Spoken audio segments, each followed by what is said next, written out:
Good evening, ladies and gentlemen. My name is Earl Rush. Welcome to Straight Up Talk with Earl Rush. Tonight's guest is a very special person. We went to high school together. He's a really, really funny young man. He went to college, then he went to the professional basketball over in Europe. He's a financial wizard. He's married with kids. He's been MCs for shows. He's got everything. And I'm going to bring him on right now. His name is Bobby Kinzer. Some people call him Robert Kinzer. Most people call him Bobby Kinzer. I call him Big Bob Dobalina. And most of the people over in Europe call him Special K. So we're going to see if we can catch up to him right now. Bob, are you there? What's going on, Bobby? How are you, sir? Earl, man, am I on, man? Am I on this famous station? Okay, don't worry about it. He'll be back in a minute. Bob, how are you? I'm marvelous, man. I'm great, man. This is awesome. Good to be here, man. I'm honored. I'm really honored, Earl. Okay, so I know you're busy, Bobby. So we're going to get straight to it, okay? So we're going to start out with your childhood. I was speaking with a friend of mine named Michael Adams the other day, and I didn't know this. And he said, yeah, I know Bobby Kinzer. I know him, and he used to sing in the choir for me. So we're going to start off from your young childhood. How old were you when you were singing in the choir? And let's go from there. I was going to Alice Dill Junior High School, man. I had to be about like 13 years old, man. Don't worry about it. He'll be right back, okay? Say that again. How old were you when you were in the choir? What church? And then we're going to take from there. Zion Baptist Church on 16th of Blagden Avenue. I was in the choir, and I got to be honest, it wasn't because I was trying to get close to the God. I was trying to get close to them fine apple scrapple mugs up there on the uptown Gold Coast, man. So I was in the choir. A lot of times I was like Melly Vanilla up in that mug. I was like, thank you, Jesus. So I started there, man, and it was a lot of people, man, just young people. We were singing, though, man. We had an awesome choir going all around D.C. doing gospel. Well, I know your sister could sing, but could you sing, Bobby? Yeah. I can sing in the shower, you know. All I needed was some shower curtains. Don't worry about it. We have a little connection here, but Bobby will be right back. Okay. Wonder what's going on. A lot of guys, you don't know that Bobby Kinzer, we went to high school together, and this guy was something else. Bobby, could you sing? Yes, I could sing. I could hold a note. Now I wasn't prolific, but yes, I could sing, man. I mean, and then I was in a bunch of groups, but we never made it out of the basement. Okay, all right. You know? So yeah, I could sing. My whole family is a family of singers and entertainers. You know, because there was 7 of us, and our house was like the Apollo. You know, everybody wanted to come over because my sisters could play the piano, and we would be jamming. So yes, I could sing. Okay. Well, I met you at Woodrow Wilson, and Kevin and I was singing, and I said, that Bobby's going. We weren't calling you Big Bob at the time. You were Little Bobby, and I knew that you were going to be special. But before you went to Wilson, you were good then. So I would imagine that you played. I would imagine that you played ball at junior high school as well. Yes, I played at Alice Dill Junior High School, only my 9th grade year. And let me tell you a story about that. I didn't play my 7th and 8th grade year, Earl, because the 7th grade, I show up for gym. I go in the locker room, and you remember this gang, especially from my area, called the Controllers. You know, we had gangs back then. They talk about gangs now. We have gangs. And these mugs jumped this guy in the locker room, and his name was Manny. This guy was always kind of big to be in junior high school. We used to call him Manny. And they were talking about they going to punk him, make a punk out of him. I was so affected, so scared, I wouldn't change up. I didn't change up the whole 7th grade year. And I failed gym, and the gym teacher was also the basketball coach. And you couldn't fail gym, but I didn't want to tell nobody. It seemed like I was a punk. So the next year, the same thing happened, 8th grade. I'm like, oh, hell no. These mothers ain't going to look. And I was a skinny guy then. I'm like, they doing that to this dude? It scared me so, man. And that's why I didn't play until the 9th grade. That's the thing about growing up in inner city, man. Right. You had to be tough. You had to be flexible. I mean, you had to be tough with the tough guy, but you couldn't be too tough because then they push up on you. Right. And you couldn't be too soft because then they mess with you. So as a black man growing up in the inner city, man, it was tough, man. People don't realize that. But yeah, so that's why I ended up playing my 9th grade year, and we had a great team. And then I grew 6 inches in one summer. And the thing was, Earl, when you're that age, you don't realize that you're growing. And that's why I talk so much stuff now. That's why I cajole, because I was growing and my pants, my mother, we would come from humble means.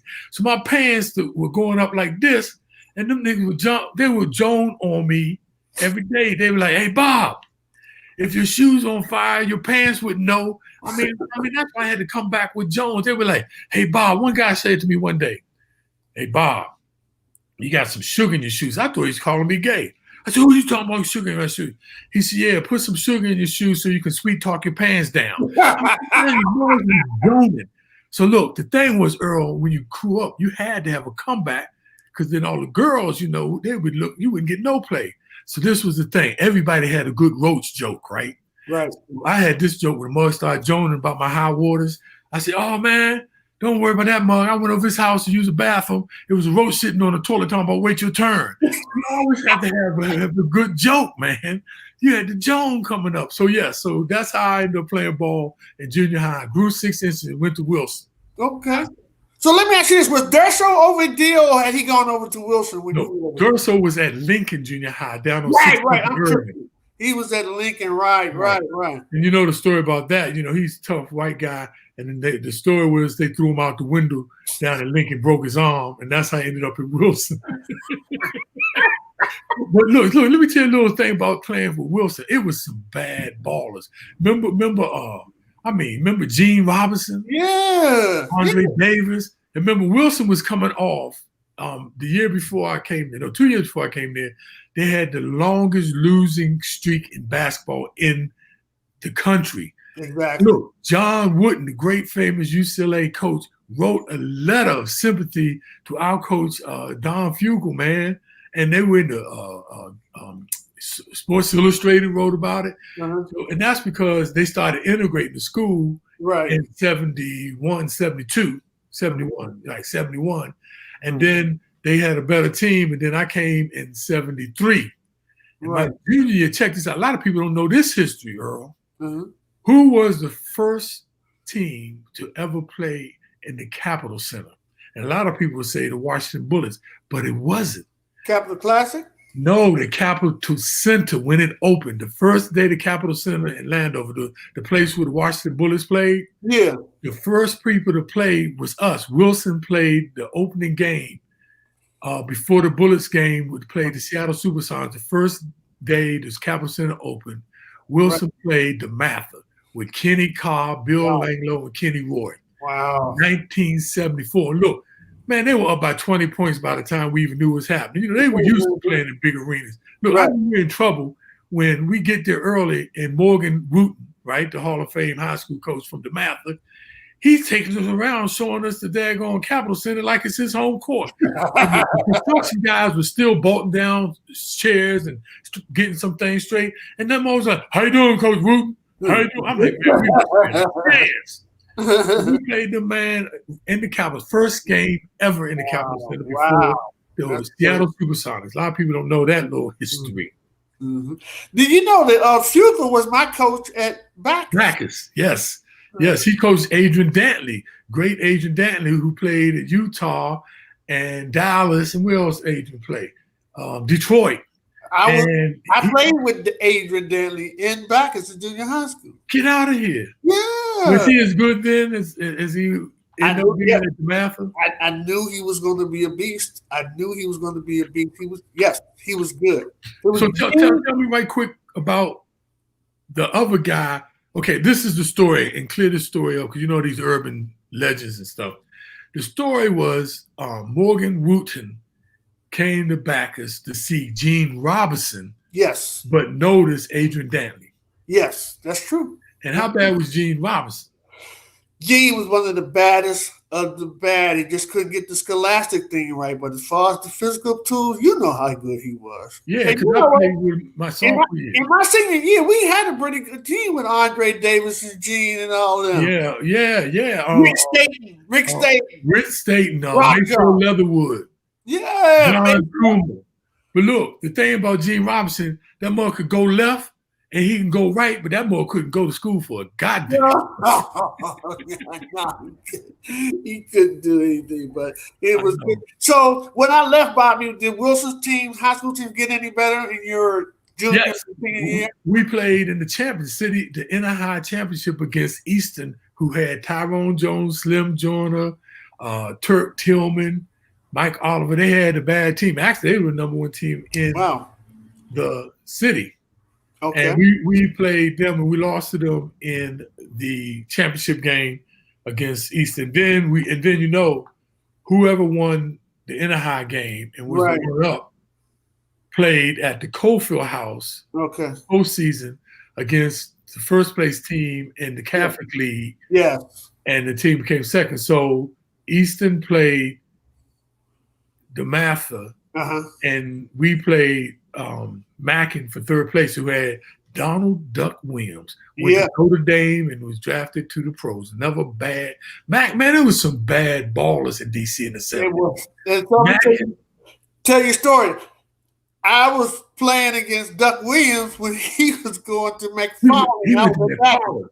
Yes, he went to McFarland. Look, and that's what people wonder, how I ended up at Dill and Woodrow Wilson up there on Wisconsin Avenue when I lived 2 blocks away from Roosevelt High School. But they changed the DC lines, and that was DC's way of desegregating desegregating schools. We weren't put on the yellow bus.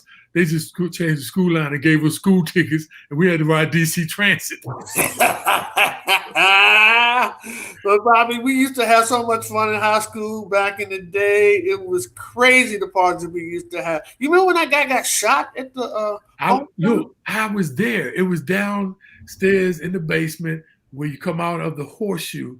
I was there, Earl, and actually I saw it because they were guys from my neighborhood, and it blew my mind. And look, it scared me so. The whole thing was Mr. Brown, assistant principal, right? And they grabbed the money box, and he didn't want to let the money box go. So they shot him, man. That's the first time I saw somebody get shot. I saw the smoke hit his face. I was so scared. And that was in the basement. I ran up to the 3rd floor before I realized what floor I was on. And so I was nervous because I thought, because they were, from my neighborhood, that they thought I might snitch on them. Right. And the whole next day, the whole week, I was scared half to death, and I didn't. But I saw it, and it was crazy, man. It was really crazy, these guys that did that, man. But it was so many better times, though. That was one of the really just sad times, man, to be shot and killed like that. Yeah. Job time money in a sock hop. But look, how about this, where you got to be go, Earl. Earl, let me tell you something. You don't know this. I'm going to give you, look, we straightening out some myths and some stories, man, that people need to know. Earl, when you became Go-Go Earl, which you don't know, I copied from you. No one did the good foot. You had this one good foot, and everybody who's on this Facebook who know about when the good foot was out, you do that joint, you hop, and then you would do this thing with the leg. I mean, look, mother be good footing all over your mother's house at parties. I remember the mother was good Bobby is crazy. You were the good foot king, and crazy. I took that mug to Penn State, and I was working the mugs out from Philly. They're like, man, when you get that move? I said, you just don't know. This is from Go-Go Earl. You had this thing with the foot. You were, man. And look, that good foot was, man, Earl. I remember the dances, a new dance would come out every summer, but I never understood where it came from. You never knew who started it, right? Because you had the good foot. Look, I remember the click clack. Remember the click clack? Click clack, yeah. Fused together. But you know why the click clack went out? Because Stack Hills was in. And I was at a party, and nigga was doing the click clack. And this heel popped off his shoe and popped in this dude's mother's china closet and everybody out of the party, man. I'm serious. You can't make this stuff up, Earl. Oh, man. Remember when we used to do the shaft? that Russian man, how many boys' knees went out? It was a shame. But that's when boys was partying, you know. Oh, man. How about slow dragging? I used to battle, Kevin and Vincent and I was from Northeast, and y'all's boy was Mac Bird, and y'all always say, yeah, we're going to get Mac Bird on Go Earl. And Mac Bird could dress his butt off, though. Yeah, but he wasn't ready he didn't want to handle that smoke for me on the dance floor. No, you brought smoke. I'm telling you, Earl, I took that good foot move. No one did do good foot like you, man. I mean, your legs would just be, man, and man, that was, remember, and look, every week there'd be a party. I remember, look, how about this one? When the Soul Train started having the Soul Train contest around the country, and DC's contest to go to the Nationals was held at Northwest Gardens. You remember that? Look, so we up there, me, Mike Dotson, and Gator Brown.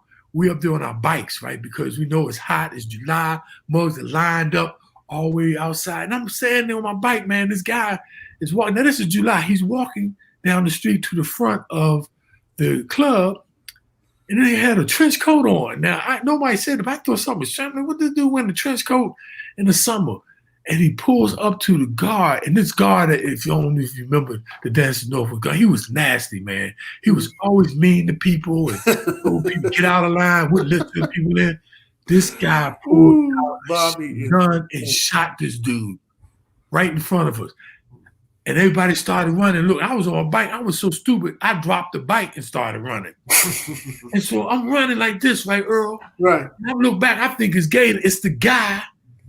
He took the guard's gun. He had a shotgun. And I'm running with it. The police would have came. They would have thought I was with him, man. That's the kind of, I'm thinking about this, man. I'm getting hives right now, man, and some of the stuff growing up as a young guy. You was great. I was in that Soul Train contest, and the bump was out at that time. Oh, remember the bump? Look, I came back from school. They had a bump line in Northwest Garden that went all the way around, snaked around the whole. And I just came back from school because I went to Penn State and I transferred from Texas A&M. So I didn't know the bump. I haven't seen it yet. But hold up, Earl. Don't before the bump. Yeah, was this before the bump? Yes. What was the dance before the bump? Or was it after the bump? No, it was, what was the dance after the bump? Right after the bump. The freak. The freak. Remember the freak? You just act like you're washing yourself down. Right. You do it yourself first to make the girl feel comfortable, And then all of a sudden, then you start touching her. Oh, I lost you, Earl. Okay, y'all, I lost Earl. Hopefully he'll be back. But look, this is Big Bob on your radio dial coming to you with straight talk with Earl Rush. This is Big Bob Kinzer from Washington, D.C. We got a little technical difficulty. Earl will come back in a minute. But I just want to let y'all know I was carrying the show while you were out, by the way. You please carry the show when you're out, and I will when you're out, because I was doing segue. Because I don't know what's going on with this internet, but we can go out there, yeah. Yeah. But yeah, Earl, that the freak, man. And then you would do it yourself, and then you would turn backwards and bump into the girl, and if she didn't do nothing, man, look, Earl, they used to call that the last tango in D.C. They call it the dance of death. I would be dancing next to girls who their boyfriend was dancing next to somebody and freaking, or her husband was like, and everybody was freaking. I'm talking about grabbing girls' breasts, and remember the freak? It was, man. And then Funkadelic came out with Flashlight. It was on. Crazy dance, man. And the freak, man, I remember me and Mike Dotson, we going down to Naples. We had these two girls in the car, and this one girl was old, acting really pretty. She said, I wish one of these guys would touch me doing the freak. I'll smack the mess out of her. Man, we got down there in 10 minutes. I hear all the way over here, I hear this chick go, hey, I'm freaking. Freak dance will turn people out. Am I lying? Yeah, insane, boy. You're insane. So what about one more? The dance after that was the rock.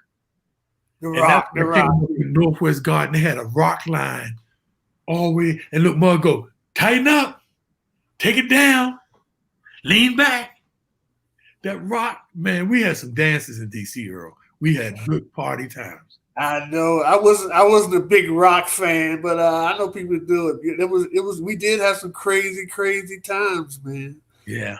So tell us a little bit about your college. We got a lot to talk about. We got to pick it up. We could talk about when we were teenagers all day long. Yeah, that's true. Well, you got injured a lot in college a couple of times, though, right? Only one time. One time. Okay. So I got a scholarship from Wilson High to go to Penn State University. Okay. And I went to Penn State University in 1975, and I played. And I started my freshman year, which was unheard of. But we had this coach named John Bach, and John Bach ended up being the assistant coach for the Chicago Bulls. He got 3 rings with Michael Jordan. Then he came to the Bullets when Jordan came with Doug Collins. Okay. But he was an asshole. I can say that right here. Okay. On public, space. Right. He was a racist because I don't know if you ever saw this movie Glory Road about the Texas Western team that won the NCAA. There was all black team. 66 to 65, yeah. Correct. And the game was played right here at I remember Cofield House. Well, I'm watching that and they had this one saying segment in there, and that was in 66. I played in 75, and they said a lot of the racist coaches, they would play no more than 2 guys at home at the same time and no more than 3 on the road. And our coach actually did that at Penn State. Wow. It was 6 black guys on the team. I never played with more than 3 at one time. Wow. And so that's why I transferred. I stayed there for a year and a half, and I transferred to Texas A&I University in Kingsville, Texas, right there on the Gulf of Mexico.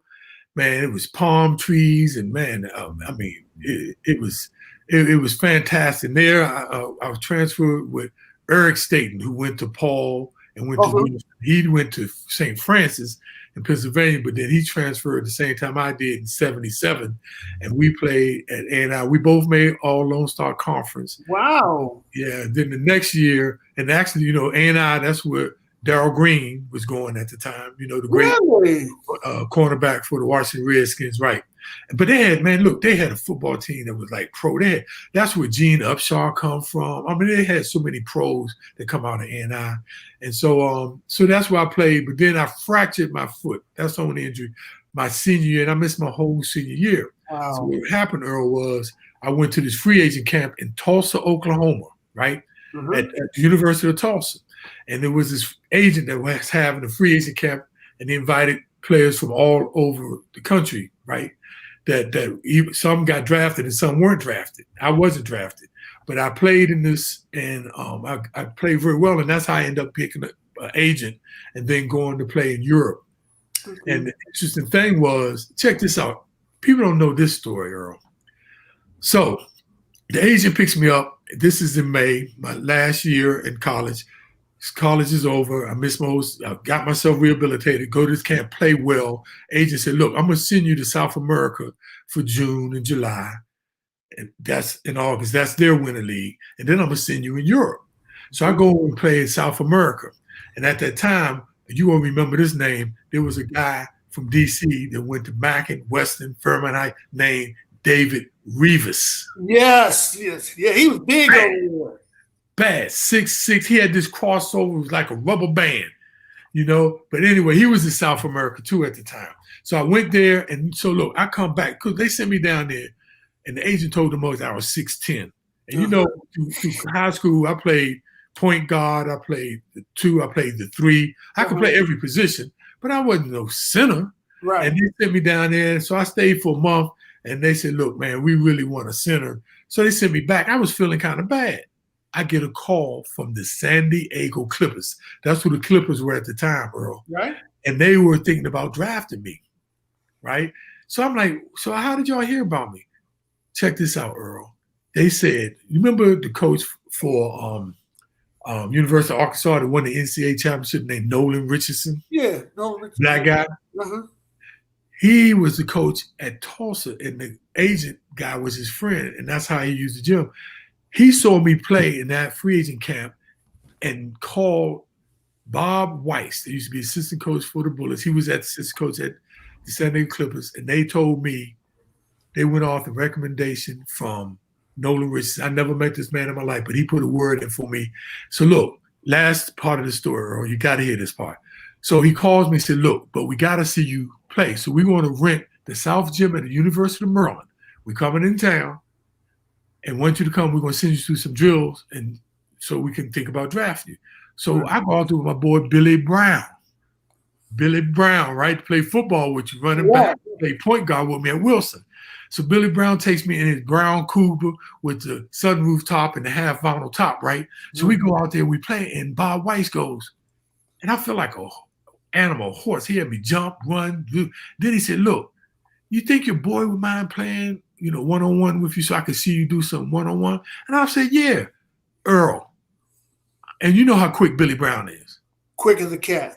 I'm playing, and all of a sudden I'm looking, I'm like, God damn, Billy is really playing hard as shit right here. And this one I knew he was playing hard. One time he dove for the ball. I'm like, what the hell? And then it dawned on me. So afterwards, and I said, this is good because that means he's going to make me play hard, right? So afterwards I said, Billy, man, what got into you? He said, Bob, you never know. Them boys might have cited me and picked me up and drafted me. I'm like, you might. True story, Earl. I stayed by that phone that night. The phone was ringing all day. Hello? My Aunt Mamie kept calling my mama for this recipe. And every time she would call, hey, did your mother say onions or mustard? I'm like, will you get out there? Look, it's 1 o'clock in the morning. I'm still laying in bed looking at the ceiling, hoping that the Clippers going to call me. Their mothers ain't never called me, man. They must have left me hanging like a 10-pound booger. That's some hurting stuff, Earl. As you can see, I haven't gotten over it yet.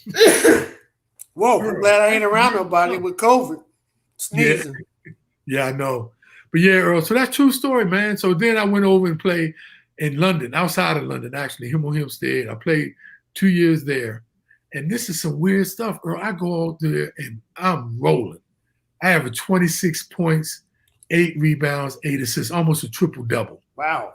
And over there, when you play European basketball, it's all about TV, sponsorship. We like NASCAR, which the NBA is starting to go. I don't know if you noticed, NBA started wearing little logos on their uniforms. Have you noticed that? Yeah, Jordan just got a NASCAR team, too. Yeah. But look, they started to, but overseas, man, we had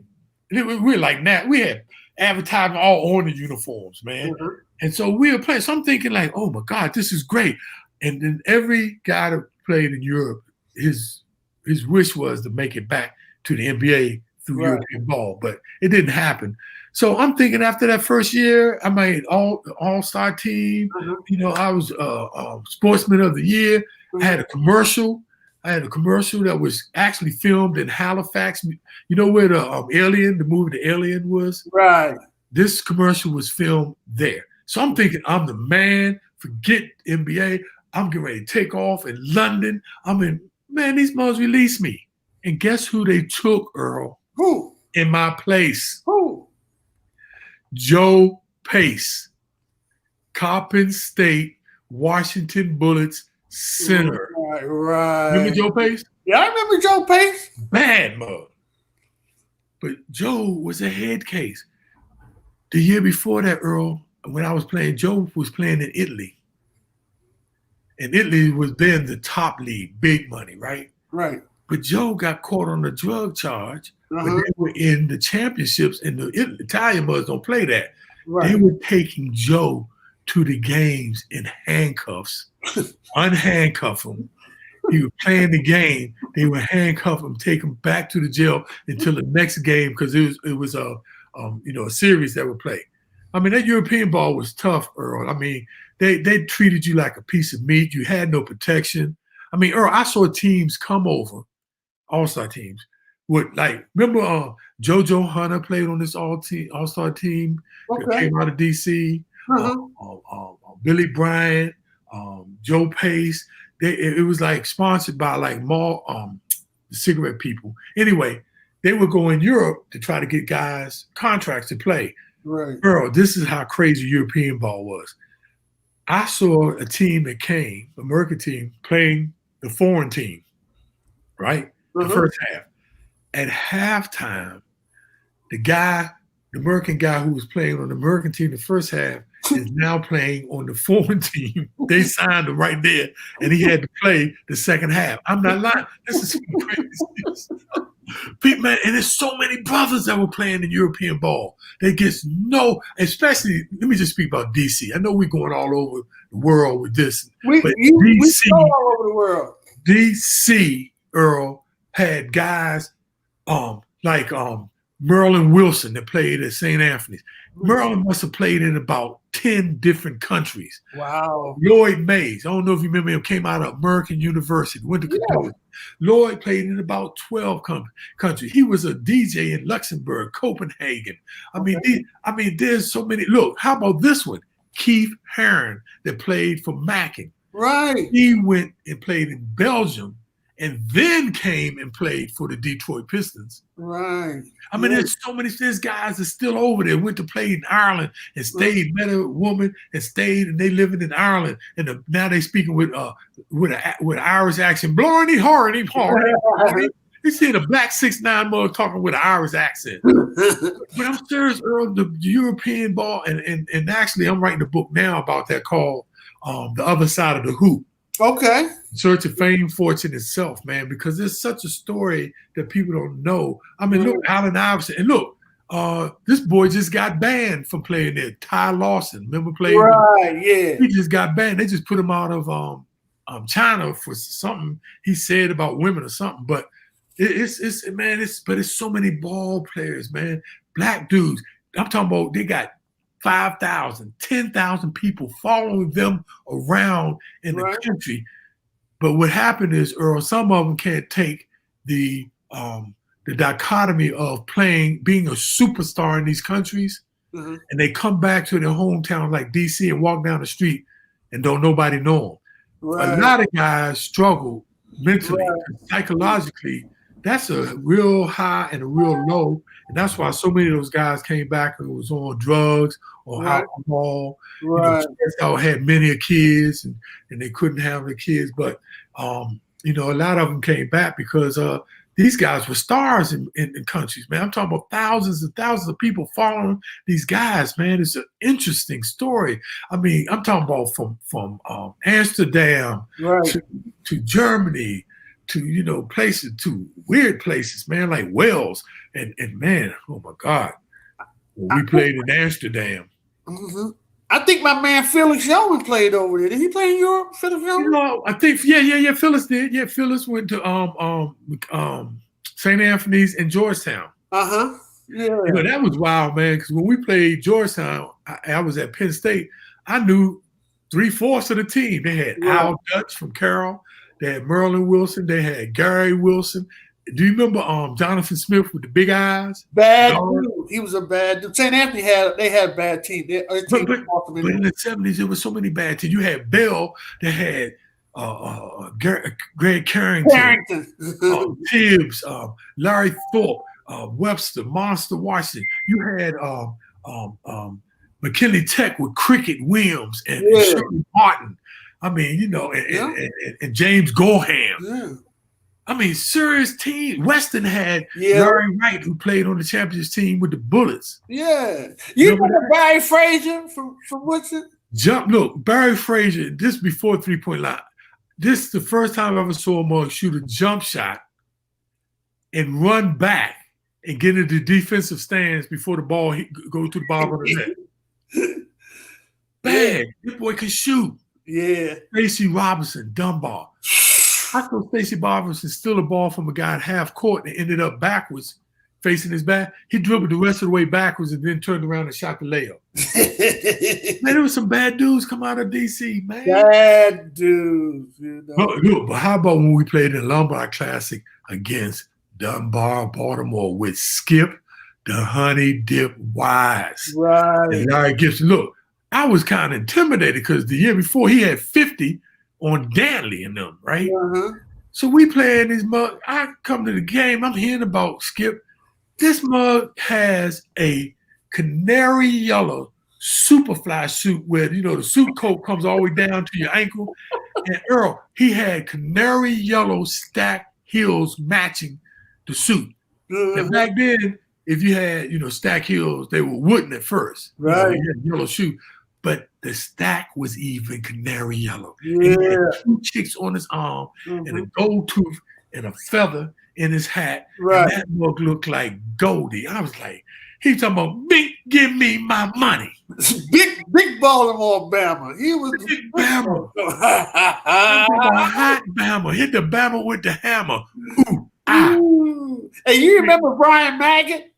Oh man, Blair High School. Yeah. Could shoot the lights out the basket. Yeah. Well, Earl, right quick. They talk about rapping. But do you remember when we were in high school, when we would be going to the games and mothers be rapping on the bus like, Winston tastes good like a ooh. I want a piece of pie. The pie too sweet. I want a piece of meat. The meat too tough. I want to ride the bus. The bus too full. I want to ride the bull. The bull too black. I want my money back. The money too hot. I want a can of beans. Beans too hot to make you fire. Come on, man. It's in my locker. Oh yeah. It's in my sneaker. Oh yeah. A bag of reefer. Rapping. You remember John Finney?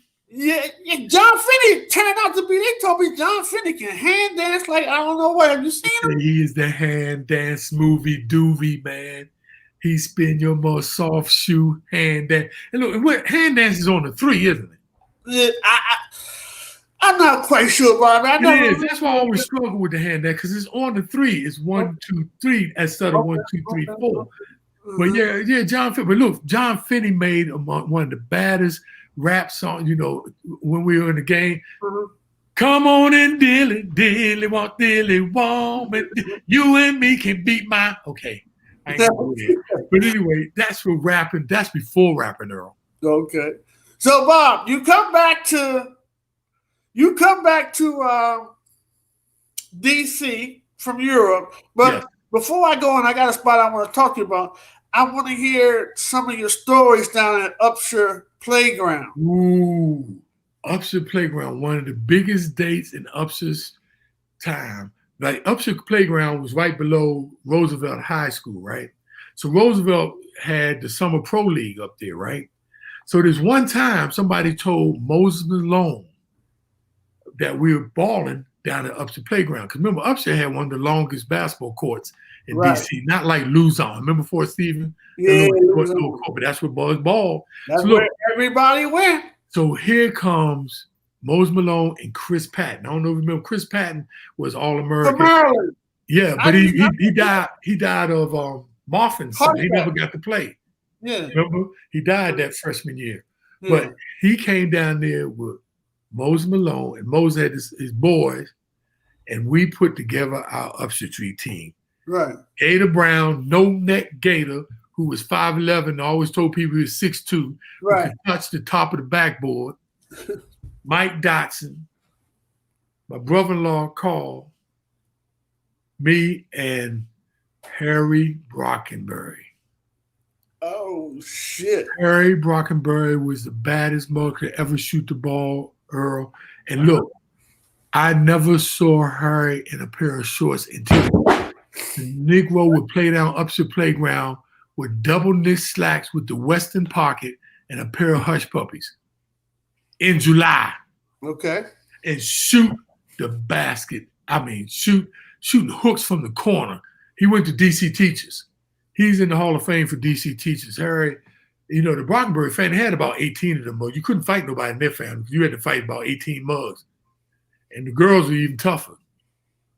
But yeah, Upshur Playground, man, it was some serious games. But Moses Malone, and I wrote this article at DC Blog. Check my man Penny Green, who was all Met. He has a blog out there, y'all, called DC Basketball. Okay. .com, and it's all about the legends of DC. And I wrote an article called "The Day Moses Did Not Make It into the Promised Land." Right, right. I mean, Walt Frazier. Look, check this out, Earl. Check this out. So remember, I live right there on the corner, right? Mm-hmm. But what people don't know, we knew around the corner from me on 15th Street between Webster and Varnum was Marvin Gaye's mother and father. Oh, That's what wow. Marvin Gaye Yeah. did. So look, I remember when I was young, Marvin Gaye would come down the Upshur playground with the Adidas warm up on and the skull cap with the glitter in it. Mm-hmm. And this was kind of strange because I was really young then. They wouldn't even let me on the main court. But he would come down there and all of these guys who were gangsters, I'm talking about these mothers with ex-prison guys, these mothers were ex-murderers. They would get all soft when Marvin come down there because they would be fighting. Oh, no, I got Marvin. No, I got Marvin. And then if they got Marvin on their team, the guys on the other team would go, I want to check Marvin. So they would, be able to tell boys I blocked Marvin Gaye's shot. Right. Marvin Gaye had some game. Marvin Gaye would come down and play, Earl. Okay. Wow. Up to the playground. Bob. I ain't lying. Hey, Bob, did you see my green screen fall down? Yes, I did. I thought you meant to do that. Hey, Bob, I moved right along now. You good. Segway, man. You good, man. I'm like, maybe he just maybe that's in this program, change the background up. Oh, look, Earl, look, I go to Summer Pro League out in LA, which is one of the baddest things you can only get invited to. So I'm playing on a team with Larry Spriggs, Howard University. Larry Spriggs, me and Larry were playing on the free agent team for Converse. And I'll never forget because Lakers had no more number one draft pick because they traded them all to get Magic. Right. Years, right? So I'm playing with Larry. I'm playing with a lot of ex-NCAA players like Winfred Boyens, who's all-Met, and Marlon Redmond, who's all-Met, All-American out of University of San Francisco. A boy named Perry Moss, who played with the Bullets out of Northeastern University. I mean, just Lyndon Rose, who was a point guard for 5 Slammer Jammer, Allen Level's brother. Bad mother. So I'm on this team with Larry, and they pull Larry. The Lakers take him off our team. Wow. And then that's how I ended up playing with the Lakers and got a championship ring playing with the Lakers. I was hoping they were going to see me, but they didn't. So check this little quick story, right? So I come again. I don't know nobody. I'm staying out there. Do you remember Grandpa Pa from the Munsters? Yeah. So he would come and sit on the front row to all the games, and all the guys loved him. So I went and befriended him, right? So I'm sitting down, and he turns to me. He says, son, I've been watching you play. This is Grandpa Pa. Looked like he still had the makeup on. That's just how he looked and stuff. Right. It's amazing, like a daggone vampire. He said, son, let me tell you something. This is your problem. You need to play New York basketball. You need to play give and go basketball. You know about give and go basketball? I said, yeah, I know about give and go. I said, I don't think you know. He said, I'm talking about give and go basketball. Give it to me and you go to hell. You need to get that damn basketball and shoot that thing, boy. Right. Grandpa Pa from the Munsters. But anyway, I digress. So, Bob, you come back home and, you and I used to hang out at the parties with my man, Carrie Nation, and we used to go to golf parties. Give us some stories about back in the day. Oh my God, golf party with the all white. Look, the all white parties. But look, we filmed one of golf's party at the Vista International Hotel. Now, for some of y'all who the Vista International Hotel sounds like a familiar name, that's where they busted Marion Barry. Like the B set me up. Yeah. He had a party there. And he had 25 women's and bathing suit contests. And then he had, you know who this person is. Prince Machiavelli. Yeah, Prince Machiavelli was the only boy from DC that made it out on the Soul Train thing. Yes. What was his real name? Robbie Merritt. Robbie Merritt. This mug comes out there in a G-string, and me and Billy Brown were taping. I was doing the emceeing, and I said, "Ladies and gentlemen, it looked like he has an old Boston Celtic 2 socks tucked down in his pants." He came and did his thing. And then I don't know if you remember Moo Steve Smith. Yeah. Moo from he went to Carroll. And Moo. I come back one time from overseas, and remember they used to have these parties at these warehouses, and they would plug in to the lamppost electricity, and I don't know who was giving them. It might have been Mark Barnes, but anyway, Ricky Clay. It was Clay. You're right, Ricky. You got it, Earl. Some of the baddest parties in the warehouse. So I'm just coming back from overseas. I don't know what's going on. All of a sudden, I see Moo Moo come out of this room. This mug is sweating. He got a Chippendales collar with a bow tie, no shirt on, tuxedo pants, and patent leather shoes with a bow on them. I'm like, Moo Moo, what are you doing? He said, Bob, I'm up here doing male dancing, $300 plus tip. You need to get with this. I'm like, man, I don't know. Some of them good girls I heard be grabbing your stuff and be swinging like Tarzan. I ain't for that. Yeah, but Golf's Party, man, that thing with Batman, me and Billy Brown video, man, it was some of the baddest. And Bikini Babe, some of the most voluptuous women. And they had this one chick, right? And, you know, she wasn't as fine as all the other chicks, right? So the mug was like, you know, y'all need to stop. Beauty on the skin deep. You know what somebody said out the crowd? Somebody need to turn that bitch inside out then. Oh my God, you're crazy. You're crazy. You're crazy. I ain't lying. That's some sick stuff, man. That's some sick stuff. Man. So, you know, Carrie Nation got his leg cut off from diabetes. Yes, I tried to call, he's in a nursing home, rehab place. And I tried, they doing FaceTime. I got with Adamio the other day and he gave me a number. And I tried to get on their schedule and I was scheduled to talk to him because I want to speak some, you know, joy into his life and hope and stuff, man. But that's my man, Carrie Nation, man. You know, that was my partner, but we would get the party. Y'all would get, and look, and that's so ironic that he's got his leg, you know, because as much as he danced, but you know, but I told him look at the bright side. You know, he can always get a job at IHOP.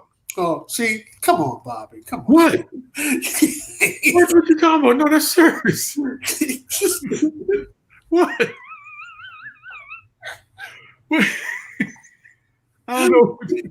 You're crazy. Seriously. So you told me you and Billy Brown had a film with me. I was doing something at one of those. Okay, this is another part. This is one of Darryl Brooks' party at the Sheridan Park Hotel down there on Connecticut Avenue, one of the baddest ballrooms, and we up there filming for, you know, we had this company called BBTV, right? Billy Brown TV, right? Bob and Billy TV. And we were filming these mugs functions. So I never forget, we jamming, man. We all in the front of the dance floor because, you know, we get there with the crowd and be filming. All of a sudden, it parted like the Red Sea. And you were down in the back, you pulled a chair onto the floor, and you backed up and you ran, you jumped on top of the edge of the chair, and in slow motion, the chair went down, and you came down and ran and dove. Now we're about, man, we had to be at least 50 feet away. You dove on the floor towards the camera in a suit and tie.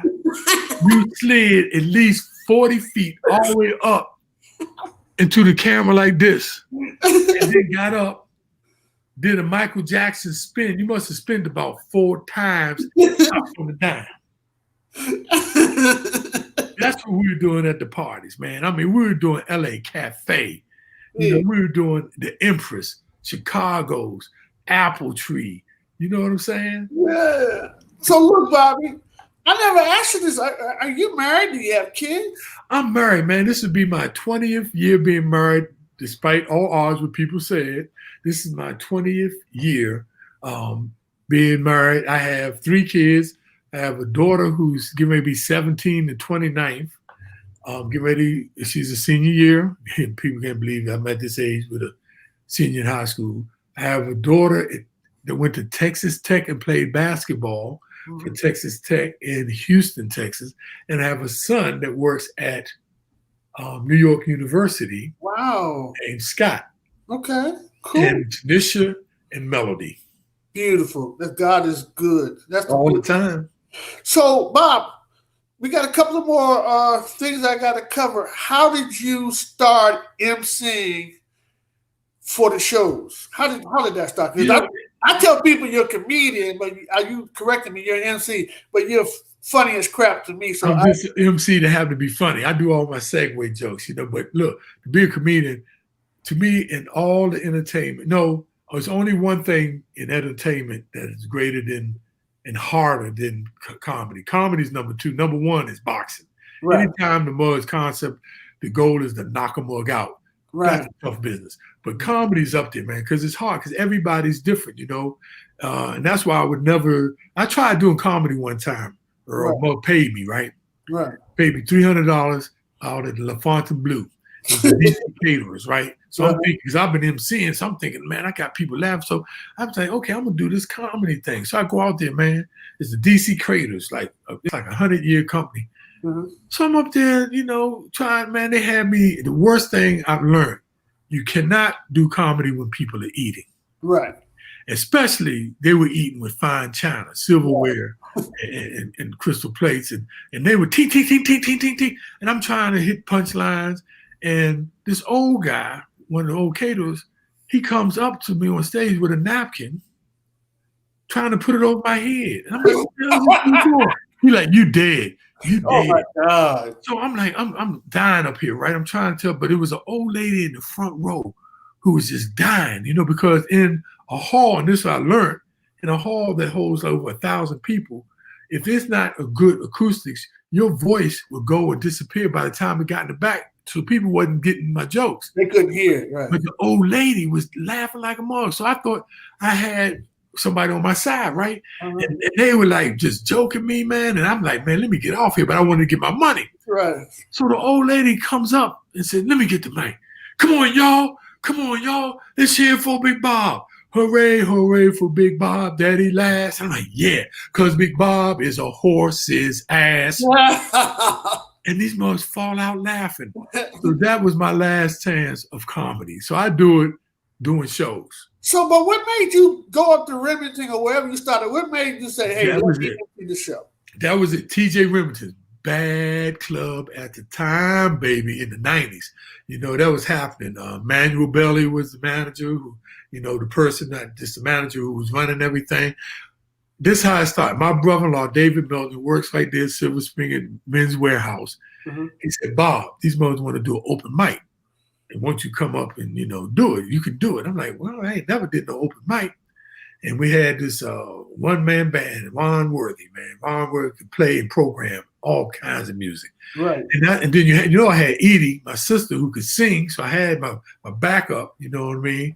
And that's how I started. And I started doing it there for about 3 years and was rolling on a Tuesday night of all.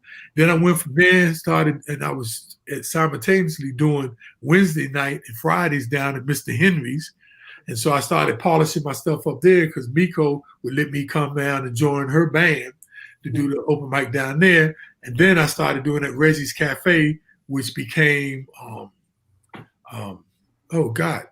club that just closed out in Bowie, Half Note. It was Reggie's Cafe. Reggie Williams from, you know, from Georgetown and from the NBA. Right. He opened a club, and I started doing it there for a few years on a Tuesday, and that's what started. And people started booking me as an MC, and you know, and I would hit them, you know, with my little jokes, and they, you know, I would kill them with, you know, the jokes like, you know, the one about the mug in the nursing home. You ever heard that one? No, I haven't. The lady, nurse was working in the nursing home, and she walked up to Mr. Joe and said, Mr. Joe, how you doing today? Mr. Joe said, my penis died. Oh, wow. She said, okay, this dude crazy. I'm just going to ignore him, right? So the next day, she walked around, she see Mr. Joe, said, Mr. Joe, how you doing? He said, he was walking around and had his penis hanging out his pants. She said, Mr. Joe, what in the world? I thought you said your penis died. He said, it did. Today's the viewing. You stupid. You stupid, Bob. Okay. You're not right. So we got about 5 minutes left, Bob. What prompted the famous line, is this thing on? Once again, I didn't plan it. I'm at this one place, and it was a bunch of stuffed up mugs, man. And I'm telling jokes, and these mugs are not even laughing. Right. So I started like, is this thing on? This thing must not be on. And from that started the Oh, famous line, look, is this thing on? we got about 5 minutes left. I'm sure you niggas wasn't even laughing. I want you to tell me about what you're doing, your financial skills, your nonprofit. Then we got to wrap it up. I want you to go into what you do and everything. Okay. So when I stopped playing professional basketball, the best thing I ever did was get my degree from the University of District of Columbia. And I came back from playing pro ball and I became a registered stockbroker and a registered investment advisor. And so I was, selling stocks and bonds and doing financial planning. From there, I went and worked for 30 years for the FDIC regulating banks. Actually, I was liquidating. I managed the liquidation process of banks around the country in the 80s, the first savings and loan crisis. And that's why I started getting all my additional financial background. So I retired in 2017. And for 17 years, I've had a nonprofit with my partners called the Literacy Institute for Financial Enrichment, which is called LIFE. And we teach financial empowerment, financial enrichment around the DMV, all over the country, but mainly in the DMV. We could from little kids all the way up to high school, junior high school, college, adults, even senior citizens. And I'm now a certified financial education instructor, and I teach at churches, universities, schools, rec centers, anybody. Because right now, Earl, in this pandemic, a lot of people's finances were really jacked up before this, but right now the pandemic is really stressing people's in their finance. So I'm trying to educate our Black folks, because everybody knows, and you've heard this, that the wealth gap between Blacks and white is about 18-fold.